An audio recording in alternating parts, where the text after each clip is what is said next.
Pinaghahandaan na ng Baguio City LGU ang El Nino na posibleng magsimula sa buwan ng Hulyo.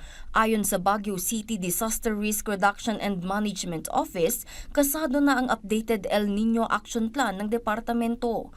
Kabilang sa paghahanda ang pag-monitor sa mga water supply ng lungsod, pakikipag-ugnayan sa iba't ibang mga kinauukulang ahensya at pagpapalakas sa kanilang information campaign upang maihanda ang publiko.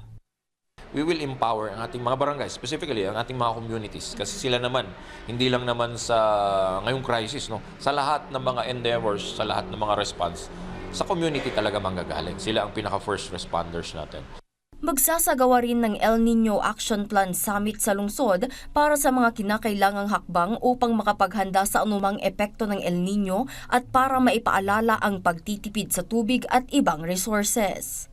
Humihingi po kami ng tulong sa inyo and kooperasyon na malalagpasan natin ang crisis na to kung tayo ay magtulong-tulong. Pinapaigting na rin ng Baguio City Health Services Office ang kanilang mga health advisories, lalo na ang pag-iwas sa heat-related illnesses gaya ng heat exhaustion, heat stroke, sore eyes, conjunctivitis, maging ang mga skin diseases gaya ng rashes, tigdas at chickenpox na karaniwang inaapektuhan ang mga bata.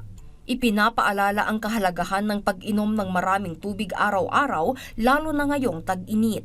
Patuloy namang hinihikayat ng CHSO at CDRRMO ang pakikiisa ng mga residente sa water conservation measures para makapaghanda para sa Super El Nino. Jezreel Kate Lapizar para sa Pambansang TV sa Bagong Pilipinas.